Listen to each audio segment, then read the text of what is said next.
ക്ഷീണിച്ചിട്ടുണ്ട്, കഷ്ടപ്പെടുത്തി ഇങ്ങനെയൊക്കെ വളർത്തിയില്ലേ, ഇനി മക്കളൊക്കെ ഒന്നായിട്ട് അവരായിട്ട് വീടും ചെലവൊക്കെ ചെയ്യുമ്പോ ഒന്ന് വിശ്രമിക്കാലോ എന്ന് വിചാരിക്കുന്ന നേരത്ത് ആ മക്കള് നഷ്ടപ്പെടുന്നൊരു വേദന നമ്മൾ ആലോചിക്കണം.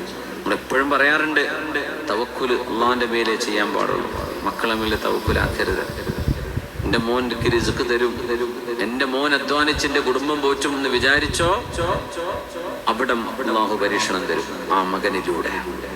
കച്ചവടം തുടങ്ങി, എന്റെ കച്ചവടത്തിൽ വന്ന് എനിക്ക് ലാഭം കിട്ടും, ഈ കച്ചവടം കൊണ്ട് ഞാൻ രക്ഷപ്പെടും. തവക്കുൽ അങ്ങോട്ട് കൊടുത്താൽ, തവക്കുൽ അള്ളാന്റെ മേൽ, അള്ളാഹുവേ നീ തരുന്ന റിസ്ഖാണ്, ഇവിടെ നിനക്ക് ബർക്കത്ത് തരാൻ, ഇതിലല്ലാതെ വേറെ നിനക്ക് തരാൻ പറ്റും. തവക്കുൽ അള്ളാന്റെ മേൽ കൊടുത്തില്ല, ഏതെങ്കിലും നമ്മുടെ ജോലിയിലോ നമ്മുടെ കച്ചവടത്തിനോ നമ്മുടെ ആരോഗ്യത്തിനോ, ഇതങ്ങനെ നല്ല ആരോഗ്യമുള്ള സമയമല്ലേ, ഞാൻ അത്യാവശ്യം എന്തെങ്കിലുമൊക്കെ സമ്പാദിക്കും. ആരോഗ്യത്തിന്റെ മേൽ തവക്കുലാക്കണ്ട, ബാങ്കിന്റെ മേൽ തവക്കുലാക്കണ്ട, കെട്ടിടത്തിന്റെ മേൽ തവക്കുലാക്കണ്ട.